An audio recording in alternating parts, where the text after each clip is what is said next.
श्री क्षेत्र रामेश्वर मंदिर हे चेऊलचे ग्रामदैवत आहे. कोकणातील मंदिराच्या वास्तुशैलीचा हा उत्तम नमुना म्हणता येईल. हे शंकराचे 350 वर्ष पुरातन मंदिर आहे. प्रवेशद्वारातून प्रवेश केल्यावर उजव्या हाताला गणपती व दत्तगुरूंचे मंदिर आहे. बाजूलाच आशापुरी मातेचे मंदिर आहे.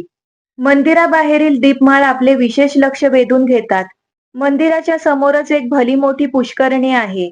येथे भाविक हातपाय धुवून मंदिरात प्रवेश करतात. मंदिरासमोर नंदी मंडप आहे.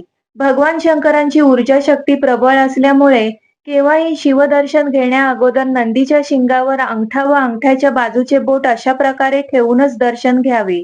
या नंदी मंडपावर सुंदर नक्षीकाम आहे. तुळशीचे दर्शन घेऊन मंदिरात प्रवेश करत आहे.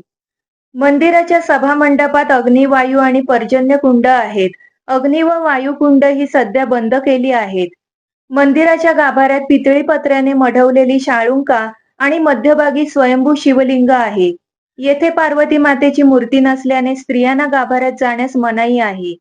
मंदिराला लागूनच छानसा लाकडी नक्षीकाम केलेला सभामंडप आहे. सभामंडपाशेजारी विठ्ठल रुक्मिणी मंदिर आहे.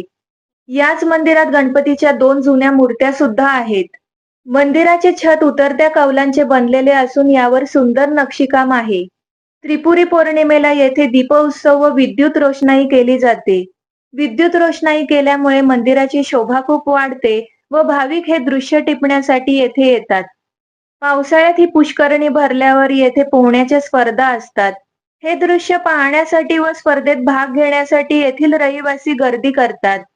अशा या अप्रतिम रचना आणि ऐतिहासिक वारसा असलेल्या मंदिराला तुम्ही देखील नक्की भेट द्या.